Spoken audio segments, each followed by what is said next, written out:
What's going on, MySpace? It's Pelfrey, and this is the Red Sea Reefer 250. Quite a bit going on with the tank, as always. First things first, this is a holiday, and I get that you're not going to see this video for like 3 weeks, but today is Christmas. And I was woken up this morning at 6:50 by my wife saying the fan in the room had stopped working.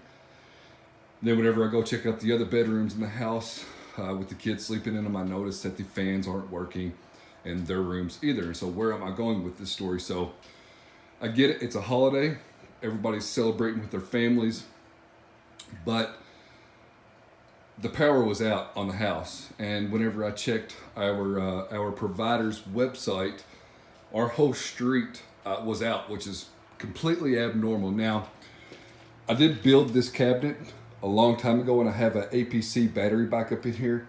And Bulk Supply did a video on this a while back, but I am running a JCOD DCP 4000 return pump and 2 EHIM heaters. The heaters are not on the battery backup. The return pump is. The Tunze pumps are not. Really, basically, the only thing that's on the battery backup is the return pump. And we were down for about an hour and a half, and the battery backup supplied power to the DCP 4000 for that entire time that we did not have power. I know that I need to replace the battery inside of that APC battery, but it definitely ran the return pump. And at that point, it's going to take a while for the tank to drop temperature to really affect me or any of the inhibitants in the tank. And, you know, I have easy to keep corals at the moment, so there's really no issues with any type of swing there. But for an hour, hour and a half, the APC battery backup did its job. And I primarily use it for power surges. I don't necessarily use it for long-term power supply. But today, on Christmas Day, I got lucky. We had to open up presents with the blinds open. The Christmas tree was turned off.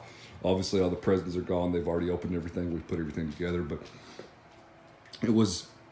I love everything about the reef tank, but this was secondary to what was going on with my family and the kids and the fun that they were having with the presents that they were brought from Santa Claus. So regardless, the power did come back on, and the only reason that I suspect that it took as long as it did is because it's Christmas Day. Now I get it, our provider has folks that are on call, but it's Christmas Day. You know, it's early in the morning, it's 6:45. Everybody's trying to enjoy their kids opening gifts and sharing gifts and whatnot and whatever. And I get it. That's why it took so long. I wasn't stressed out about it, so, you know, it is what it is. So that worked out perfectly. Now, I did pick up a few things you probably saw a second ago from saltwateraquarium.com. I did get the D&D aquarium cover. This is the Jumpguard Pro, which means that it has the black netting. And I've been running this DIY lid on my tank for like 3 or 4 years now, whatever it is. And it's worked out perfect. This is literally it's an aluminum frame that you would use for a window. I think I bought the netting from Bulk Supply. And I super glued some pieces to the top here so that the top sits flush. Now there's some salt creep there, but the issue that I'm having is this side's always fine because I don't mess with this side. This is nasty. This side's fine. I've never had to re-glue this side, but you can see the gobs of glue. And this is the side that I feed on. So I'm constantly grabbing this tab and picking up on it. And over time, it just snaps off. And I am using the rear overflow box as the rear support. So I notched out sections back here. Yeah, it's nasty. There's some salt creep back here, but I notched out some corner pieces here for the power cords. But I'm sick and tired of these pieces popping out. and I definitely am about to go RAS heavy in the tank.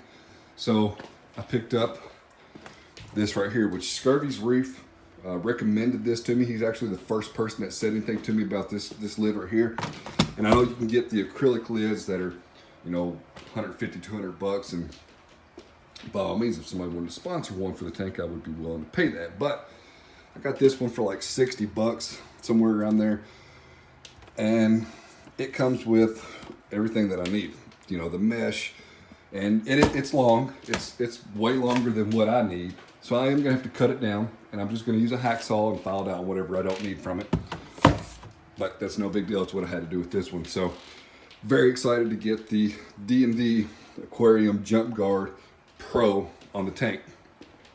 I am running the Kamoer X1 dosing pump, and I went ahead and picked up an extra head just because it's never a bad idea to have an extra dosing head on hand.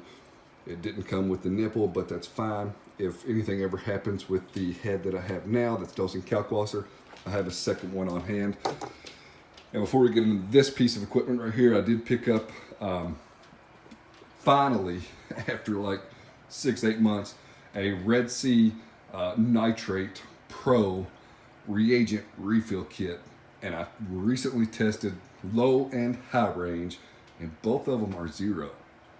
My phosphates are like 14 on the phosphorus checker, which is like, I think like 0.43 or 0.043 or something around there.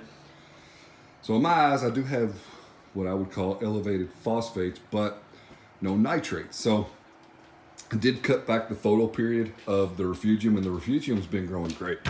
You know, I have no complaints here. And since I'm seriously considering the Triton method, I'm letting the refugium just grow out and hopefully die back some, which is what the Triton method suggests, so that you get some of the amino acids out of the chaetomorpha, and it's released into the tank. So, I mean, this whole chamber is full of chaetomorpha. So I can do, excuse me, one of two things. I can trim this back for nitrate elevation. I can dose some nitrate that I have, which I bought this nitrate powder a long time ago, and that's what I've been doing. I've been dosing just a little bit of nitrate there. But I refuse to cut back the chaetomorpha because I really want it to grow out, die off a little bit, and you know, I'll be on my way for the Triton method. So the last thing that I picked up from saltwateraquarium.com was the Hanna Checktemp. Murphy's Aquatics showed this on one of his videos a long time ago. And all it is, it's a calibrated temperature probe. That's all that it is. And it's, I think like $40, something like that. But temperature is often overlooked. I'm guilty of it. Temperature's overlooked. And now that I'm running 2 Eheim 150 watt heaters in the tank on the 306 Inkbird controller, I wanted to make sure that the Inkbird controller was correctly calibrated. So that's why I bought this. And, you know, surprisingly enough, as soon as I drop this probe here into the water, where my Inkbird temp probe is, the temperature difference is about 2.5 degrees. So right out of the gate, I know that my tank is not 78 degrees. It's 76.5, and I would like it to be, you know, 78 degrees. So the good thing about the Inkbird controllers is you can adjust them. You can go into the Inkbird controllers and adjust plus or minus the temperature that it's supposed to be. So we heavily rely that the Inkbird controllers are going to read the exact temperature when we get them in, but that's just not the case. It's definitely not the case. So this $40 piece of hardware paid off immediately. Not only did I use it on the tank here, let's take a little stroll out here where I'm cycling some rock. And I actually have another Inkbird controller out here, which it's reading 77.8, and I have the work 1 to set to turn on at 80 degrees. This one was correct, and the only reason that this was correct is because I ran it alongside of the Apex. And whenever I ran it alongside the Apex, the temperature there was a difference there, and I adjusted it to the temp probe of the Apex, so that did give me a true, legitimate temperature. So the Hanna probably said like 77.5, so it wasn't far enough off that it made me adjust anything on this temperature controller. But again, cycling some rock there. But for $40, when you turn on the Hanna, turn off the light there, folks. When you turn it on, let me go turn it on real quick for you guys. Sorry about that. So this is the on button. If you want to, by default it's set to Celsius, so you got to take these 4 screws out and change. There's a set button back here and change it from Celsius to Fahrenheit. So when you turn it on, you see calibrated, 0, and then whatever the temperature is. So right now in the air it's reading 73.9, which is actually pretty close because my house is really hot. So for $40, I highly recommend anybody that has an Jumpguard controller, any controller, get this so you can actually calibrate your controller. And this is definitely, this is accurate. I can stick it in my tank, which we'll do now. We'll stick it just right there. See if I can get it to stay in the water. It's not staying in the water, but we'll turn it on here. See if we can get a reading. And I'll stick this in the water. We can't see anything. Sorry, folks. 77.7. So let's take a look at the Jumpguard. 77.1, and it's set to turn on at 78. And you can see the red light there. So the one of the heaters is on right now.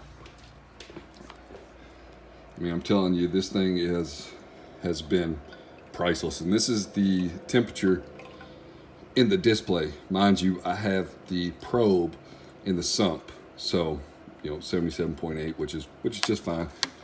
All I do is turn it off. I'll pull the probe out, wipe it on my shirt, put it up. But again, this $40 piece of equipment has been priceless for me. I think that's it for now. I know I've been rambling on for almost 13 minutes now. The Radeons were very loud right now because I'm cranked all the way up on the whites. But hey, if you like what I'm doing, hit the subscribe button. Check out the website at pelfrey.net. Check me out on Instagram at pelfreysreef. And I'll catch you all on the next one.